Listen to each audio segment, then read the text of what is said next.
Hi, my name is Jensen Harris, and I'm Director of Program Management for the Windows User Experience team. We are so proud to share with you the Windows 8 Consumer Preview. Windows 8 has been designed to run across a variety of PCs, from tablets to laptops to desktops. It's fast and fluid and runs beautifully across all of these kinds of devices. Now, when I start Windows 8, I'm here at the lock screen. The lock screen, just by touching the power button, shows me the next place I need to be. It shows me what updates at a glance have happened since last time I used my PC, how many mails have come in, or what messages I might have missed. Now I'm ready to sign into the PC. This is Picture Password. This is a picture that I've chosen, that I love, of my daughter's. I just draw lines, dots, and circles on the picture to sign in to the PC. This is the start screen. The start screen is the home for Windows. It has tiles that represent apps. It has tiles that represent people. It has websites. It has information that's always up to date and always fresh, showing you what's going on your PC without you having to launch each app. Apps are what makes Windows 8 great. And I want to show you some of my favorite apps that you can use with the Consumer Preview. The first one is Xbox Live Games. Now, this app allows me to see my achievements. I can see my friends. It allows me to see my avatar and customize my avatar. Here is Cut the Rope. Cut the Rope is one of my favorite games to use with touch or mouse on any platform. And it's here in Windows 8. And it's been built using HTML5 and JavaScript. It feels exactly like a native app because it is. The People app shows me the people that I care about right here on the start screen. I can pin my friends and see their social updates from right here. I can tap one of them to drill in and see what they've been up to recently. I can see the photos they've shared, and not just in one service, but across a whole bunch of services. Facebook, Twitter, LinkedIn, Windows Live, all in one place. Switching between apps in Windows 8 is fast and fluid. I just swipe in my thumb from the edge of the screen. As I do so, it switches between my apps. To quickly get to a specific app, I can drag it in from the side, and it brings up a list of all of the apps I can switch to. I can choose a specific one, like Cut the Rope, and then if I want to close it, I just swipe down from the top and throw it away at the bottom of the screen. Here's the Metro-style version of Internet Explorer 10. As I switch through pages, click on a link here, you'll see that we've even come up with a fast and fluid way to get back and forth between your links. I can just take my finger and swipe it backwards within the page, and it goes back to right where I was before. Here's a website that I want to share with one of my friends. So what I'm going to do is swipe in my finger from the right side to show the charms. The charms are the fundamental Windows features that are available from inside of any app. In this case, I'm going to choose the Share charm. Share lets me share from any app to any other app that supports Share.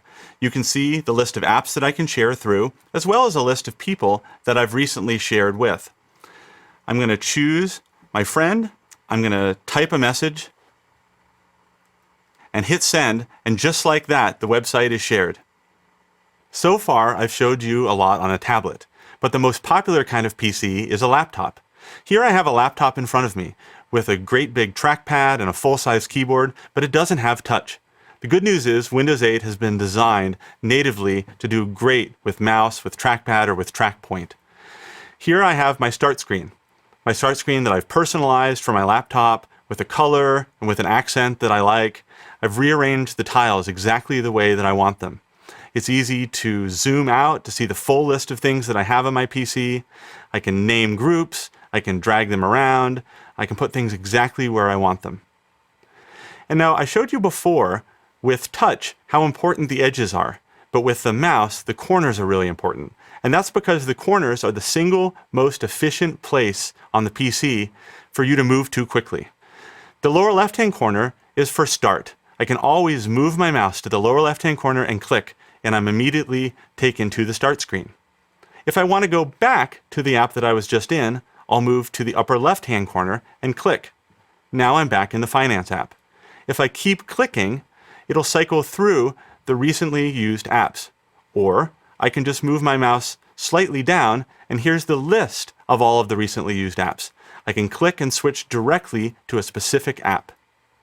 Using Snap, I can easily see two different Metro-style apps on the screen at once, or I can see one of my Metro-style apps snapped next to the desktop. This is really useful for keeping up with an IM conversation while I'm doing other work, or keeping up with the latest news, or watching a video. I can switch which side the snapped app is on, or just like with touch, I can drag down from the top of the screen and throw it away down at the bottom to close the app. And we've made the desktop a lot better in Windows 8. First, I want to show you the new Task Manager. Task Manager makes it easy to see what's going on behind the scenes on my PC. The Processes tab shows my running apps and a heat map of what's using the most CPU or what's using the most memory at a glance.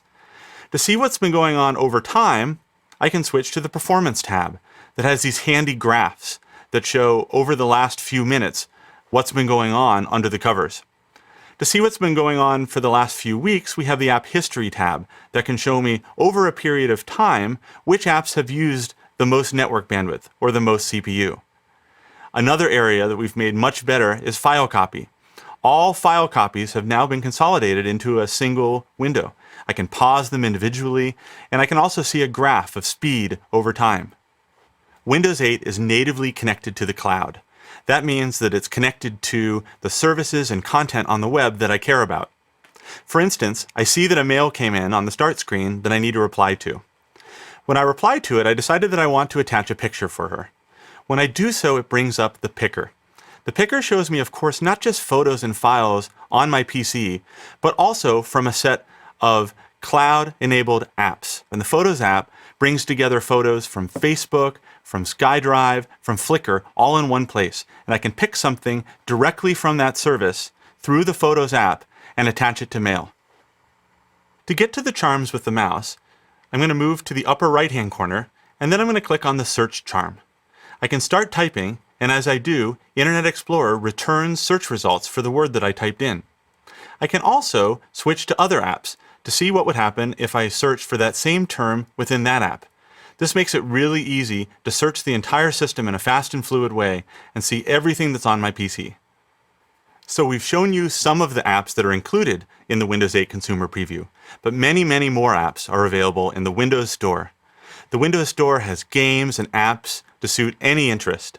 You can navigate through it easily, you can read reviews of apps, you can see more details about them, and with just a few clicks, they're installed onto tiles on your start screen. Thank you so much for taking the time to watch this video. We're so proud to share with you the Windows 8 Consumer Preview. You can download it and try it today by visiting preview.windows.com. Thank you.